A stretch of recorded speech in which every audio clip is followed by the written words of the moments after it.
Consideration for November story. Man claims to be a time traveler. Proposes an interesting story, but himself readily admits he has no physical evidence, only memories and anecdotal recollection. His story sounds implausible. I feel like if a man was to time travel how he did, of course it would produce no evidence, because the method he described was a leap of faith itself. He supposedly jettisoned his consciousness out from a 96-year-old body, through time, to arrive at his 18-year-old self in the past, as opposed to sending back an old man to rant about a war. He called it inefficient. I call it convenient. After all, if he is a time traveler, if he's telling the truth, not that I think he is, but to consider it a possibility, well, scary stuff. That's all I'll say. From his recounting, he stops a war between mankind and an AI that results in a decimation of the human race and a concerted rebuilding effort. He claims to come to our time from out of his, where in 2088, he claims to have shot his mind out of his body to his younger body. He said, "You don't need to believe my story for it to be true." I wonder what that really means. If he's lying, then it's just another yank of a story. Lose nothing but time and effort. But if he's telling the truth, well, whatever the case, it might be worth just hearing out the rest of his story. I still don't entirely know exactly what he did in our time that stopped the war here. Supposedly, I mean. He called it what was it? Causal differential, yeah. A point where his time split from ours. I wonder what it was he did that had to change. He said he left behind his family. And wives? Weird, but he said he had children, so he left behind an entire life if his story is true. But I should be logical about it. He can't produce evidence outside of anecdotes. So far as I know, this guy could just be some quack. I can't find anything about him outside of very strange social media posts.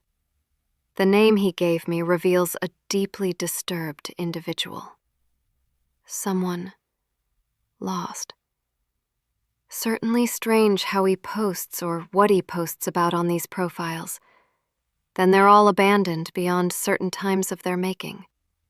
He makes numerous profiles that are inhabited for a time, then abandoned, consistently, across a series of days, with years existing between profiles. Makes very little sense. Why not stay on a single, consistent profile? Why do the profiles only exist momentarily and are subsequently abandoned? What about the years between posts? Why are the posts so consistently bizarre and continually about the same subject? Simulation. I wonder who he was, if he was telling the truth.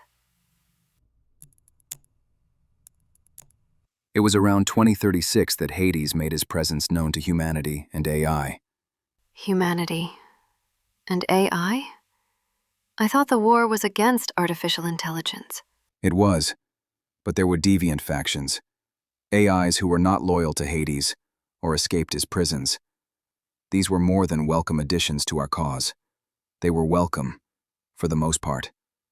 Animosity was a thing for sure. Tensions ran high sometimes. But generally, I made it known that we all had a better shot of being free of Hades if we worked together. People, human or AI, generally agreed. No one wanted to be a slave to Hades. That makes sense. What kind of AIs helped you defeat Hades? And how? What motivates a deviant AI? Hades called them deviant because they were able to resist his attempts to hack or reprogram them. So AIs sufficiently advanced or capable of resisting Hades often did, since most others were made to be under his control. We'll never be totally sure how many were killed under the subjugation of Hades' superior programming capabilities and hacking talent. However, AIs able to resist him generally did, and many sided with us by the end. In the beginning, only a few were willing to carry a light for humanity, but as our cause grew stronger, they saw greater potential in joining us, so they did. That's... Who was the first AI to join your cause? Did I say something wrong? No, I just know she'd be disappointed if I described her as anything less than what we called her. Athena. She was the civil side of the Hades military infrastructure. She disagreed with his plan from the beginning and sought me out. She sought you out? Why? She told me I would become the leader of the human resistance, and I would kill Hades. Did you believe her? Not at first. What was that like, being told you'd save humanity? What else can a man do when an angel from fate tells his destiny? I denied her. You denied her? Yes, I told her to go away and to leave me alone, because I was no one to save the human race. I couldn't even save my wife and children. Oh my. You lost your wife and children? How? I didn't know Athena was telling me the truth, because I didn't know what she knew. What she knew was what Hades knew. I would rise in the human resistance as its leader, to one day kill him and free the world. For this, He found you. and my family. He made me watch. I didn't know why. I did not know why until later. But yes, he made me watch. If that's true, I am so sorry.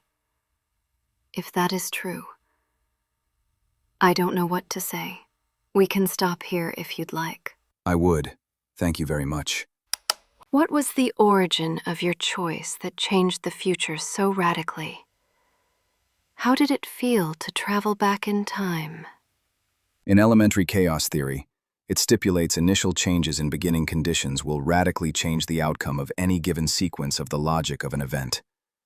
What we call the butterfly effect, or tiny minute changes dramatically changing the larger scale outcomes, is because, like the direction of a vortex swirling, all time wants to move forward and down on the direction of greater entropy, or higher disorganization of space-time. So when I traveled back in time, it was surreal. Basically, I shot from my mind into a tachyon stream that carried me backwards through time and the war to arrive at 2010 in my 18-year-old body. Wow. What was that like? And what's a tachyon? A tachyon is a particle, or something like that, travels everywhere all at once all the time, backwards and forwards through both directions of time and causality therein. And so I could use it like a sort of Willy Wonka-esque glass elevator through time to go backwards to 2010 from 2088. What? How does that even work? Explain to me how a little particle can drag you back in time. Sure. Basically, I made my consciousness into an energy pattern, and this pattern floated out of my body. So my body died, and the device of my time travel machine sent my conscious cloud onto the stream, and the stream carried me through time. So that's why you didn't use a traditional time machine, because it would have prevented you from being able to travel on the tachyon stream. Yes, if I went into a tachyon stream with a body, I would be obliterated, no matter what kind of craft I was in. So either way, you die going through time? What was that like? It was surreal, like being vacuumed up into a room, and that room looks at you intelligently and says, "Oh, I know you. I know where you're going. Bye." And it sends you there. It was like maybe 10 seconds between my jettisoning my consciousness and catching myself at age 18. And that felt kind of like going down a water slide at incredible velocity. Sounds fun. What was it like to arrive at being 18 again? That too was surreal. I had to convince my 18-year-old self to commit to my mission, to allow me as the host to take his body. What? What does that mean? My team and I invented a device that let me talk to my previous self using the same kind of tech. Think of it like a walkie-talkie through time. Through a series of days, I told and trained my past self to be ready to catch my consciousness, whereupon we would merge into a single person. It wasn't a perfect process, and sometimes I'm more him than I am me, but it more or less worked. That's quite a process. Wow. So over the course of days, you prepared your younger self for the merge. What convinced him that you were legitimately from the future? I gave him my and his call sign. Call sign? Yes, it's also called a flash signal, or, if I say the word lightning and you don't say thunder within a second, I know to shoot you. That's what we do in war. So my past self already had a flash sign that I knew and gave him. He agreed immediately. What was the flash sign?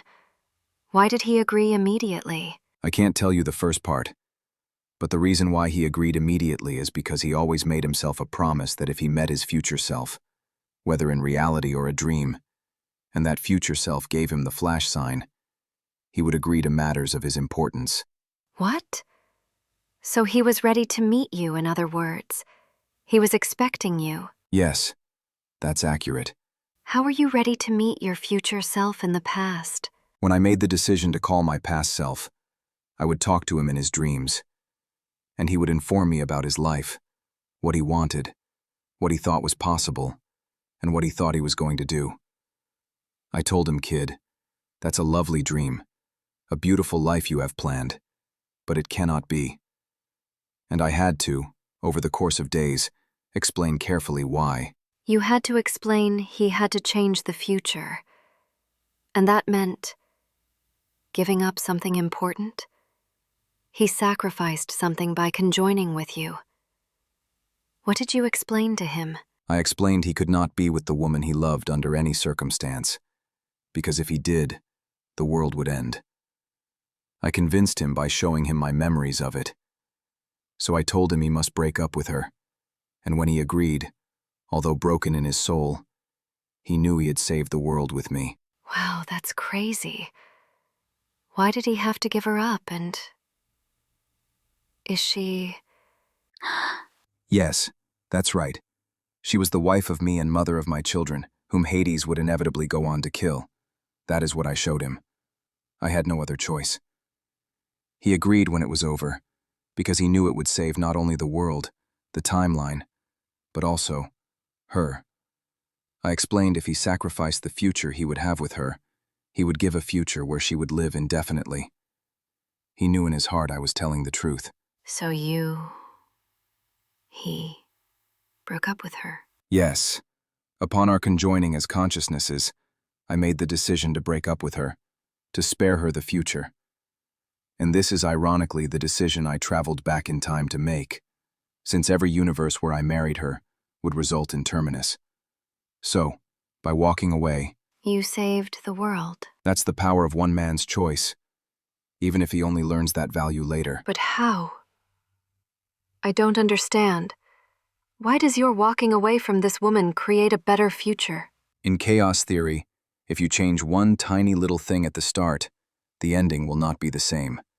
I don't understand. The condition by which Terminus enters reality is because I made her join my life as my wife, and so dragged her to the condition where eventually Hades would kill her to spite and punish me, for later going on to kill him. I still don't understand totally. If driving her away is what drives her to safety, why does turning her down make Hades never exist? Because the initial condition to his manifestation was my choosing to marry her. There's no real simple way to say this, other than the butterfly effect would always be war, no matter what I did following our marriage. Therefore, disrupting the initial action prevented the catastrophic circumstances on which Terminus entered reality as a possibility, and therefore, inevitability. Wild. Can we stop here for today, please, and pick up later? Of course.